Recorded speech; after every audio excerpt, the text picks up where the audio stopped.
Bonjour à toutes et à tous, merci de nous rejoindre sur Médien TV.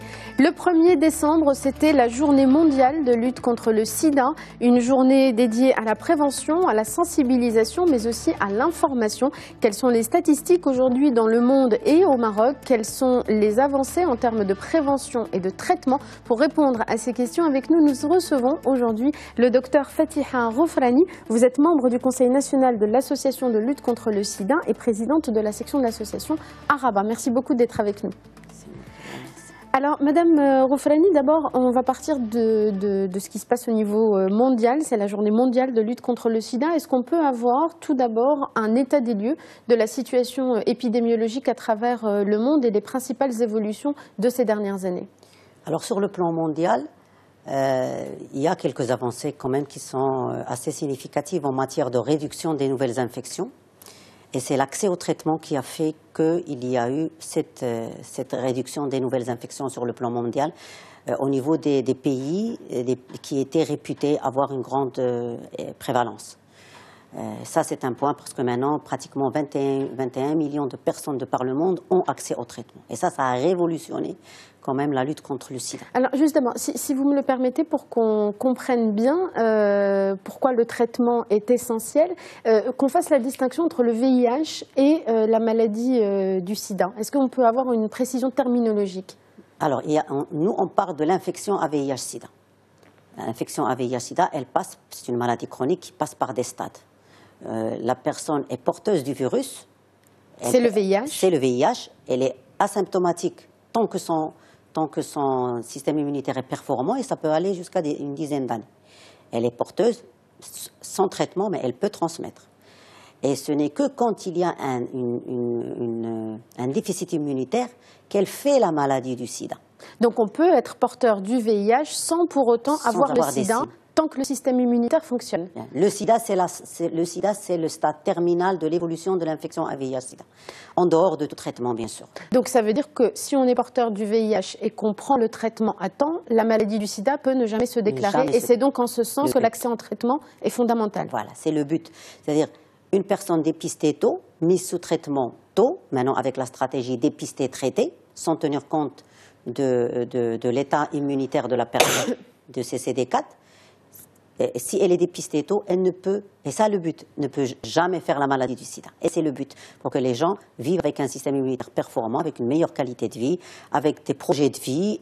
Et aussi, ça a permis aux gens qui sont sous traitement, qui ont négativé leur charge virale, ils n'ont plus de virus qui circulent dans le sang, ni dans leur sécrétion génitale, ça leur permet aussi d'avoir une espérance de vie égale à une personne du même âge qui n'a pas le VIH.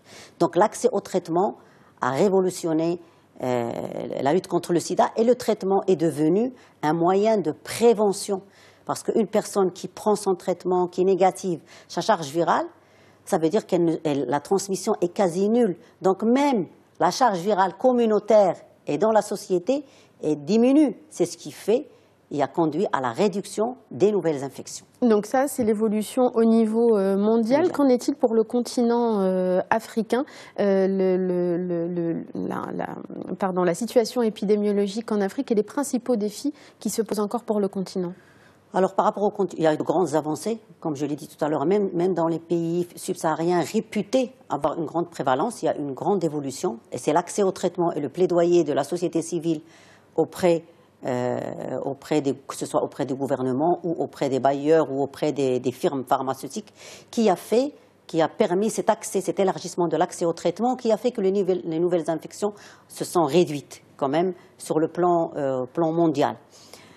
Malheureusement, au niveau de certains pays, la riposte peine à être efficiente.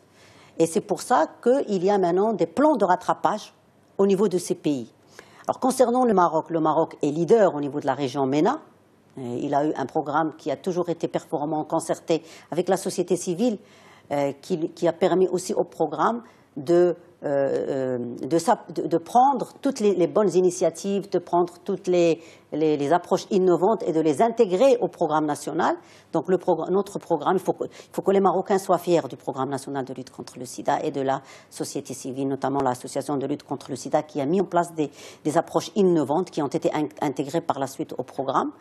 Est-ce qu'on a une idée des chiffres oui. sur les personnes au Maroc qui sont porteuses du VIH ou qui sont atteintes aujourd'hui du sida, pour qu'on ait une idée de l'évolution ces dernières années? Bien sûr. Parmi les points positifs de la lutte au Maroc, le Maroc accuse, est un des rares pays de la région MENA à accuser déjà une réduction des nouvelles infections de 37%. Donc les interventions ont commencé à porter leurs fruits. Nous sommes un pays, sur le plan de la population générale, un pays à faible prévalence, moins de 1%, mais nous avons une épidémie qui se concentre chez certaines populations qu'on appelle, nous, les populations clés, c'est-à-dire les populations les plus exposées au risque de l'infection à VIH-Sida. Nous avons une épidémie qui se rajeunit, mais ça c'est inquiétant, puisque pratiquement 51% des personnes vivant avec le VIH au Maroc sont âgées entre 15 et 35 ans. Ça, c'est inquiétant. Nous avons une féminisation du VIH aussi, et ça aussi, ça demande une adaptation des interventions à ces populations-là. Et de la sensibilisation aussi. Mais nous avons aussi des approches innovantes. Alors justement, pour parler de ces approches innovantes, est-ce que vous pouvez nous donner un exemple ou deux de ces approches qui ont permis de faire reculer l'épidémie? Alors il y a deux. La première, c'est que depuis 2015, le Maroc a adopté l'approche dépister-traiter, c'est-à-dire toute personne, quel que soit son statut immunologique, a accès au traitement. Une fois dépistée, elle est confirmée, elle a accès au traitement. Une fois qu'on sait qu'elle est porteuse du virus, elle a accès au traitement. Elle a accès au traitement. Et ça, c'est très très important parce que ça nous permet cette offre précoce de traitement nous permet que les gens ne fassent plus la maladie du sida et qu'ils vivent, qu'ils aient une qualité de vie meilleure et qu'ils puissent avoir des projets de vie, se marier, avoir des enfants, ne plus avoir des enfants. Avec l'espoir de ne jamais développer cette maladie du sida ou de la transmettre. Et d'avoir une meilleure espérance de vie. Ça, c'est un point. Le deuxième, c'est que c'est des approches innovantes en matière d'accès au dépistage. Par exemple, la LCS a mis en place une approche du dépistage communautaire, afin d'élargir l'offre de dépistage, surtout aux populations clés. Là, alors, ça veut dire quoi? Ça veut dire que ces communautés où le risque est plus élevé, on leur donne les moyens de faire elles-mêmes le dépistage. Voilà. C'est-à-dire qu'on forme des gens qui ne sont pas des professionnels de la santé, qui sont des agents communautaires. On les forme au même titre qu'on a formé les médecins pour le dépistage et qui vont aller offrir le dépistage dans la communauté, que ce soit au niveau des structures fixes, parce que nos médecins restent des médecins volontaires, ils viennent après le travail, donc ils ne peuvent pas rester jusqu'à 19h, 20h, alors que nos intervenants, ils ont cette flexibilité d'offrir le dépistage adapté aux horaires de la population. Parce que les jeunes aimeraient bien qu'après le travail, venir se faire dépister, les week-ends, etc. Donc ça nous a rapproché aussi le dépistage, d'être dans une proximité du dépistage au niveau des associations partenaires, au niveau des maisons des jeunes, au niveau des espaces jeunes, au niveau de rapprocher le dépistage des populations. Rapprocher, et est-ce qu'il s'agit aussi un peu de rassurer? Parce que ce qu'on entend aussi dans cette approche que vous décrivez, c'est que le fait d'être proche des personnes qui proposent le dépistage, ça enlève la peur du jugement, la peur, là on parle aussi de la sensibilisation, du tabou que représente encore cette maladie. Est-ce que le critère de confiance dans cette approche communautaire est un élément clé? Oui, il y a le critère de la confiance, mais avant il y a le critère du leadership. Un conseiller communautaire, c'est quelqu'un qui doit avoir un leadership dans ça. Il doit avoir une crédibilité dans le groupe, qui soit bien engagé en matière de respect de l'éthique, de respect de la confidentialité. Il y a beaucoup de critères quand même qui font. On ne choisit pas comme ça. On choisit des gens qui ont une certaine crédibilité au niveau du groupe. Et c'est vrai que la grande plus-value, c'est qu'on rapproche et qu'on adapte aux horaires. Et que ces agents communautaires, ils sont aussi engagés dans l'accompagnement des personnes après l'annonce de la séropositivité dans les structures de prise en charge. Donc ils sont accompagnés. Voilà, une dernière question très rapidement, parce qu'on arrive bientôt à la fin de cet entretien, mais elle est importante aussi, la question de la stigmatisation des personnes séropositives. Est-ce que c'est aussi encore un des défis qui reste encore à traiter au Maroc? C'est un des grands défis au Maroc.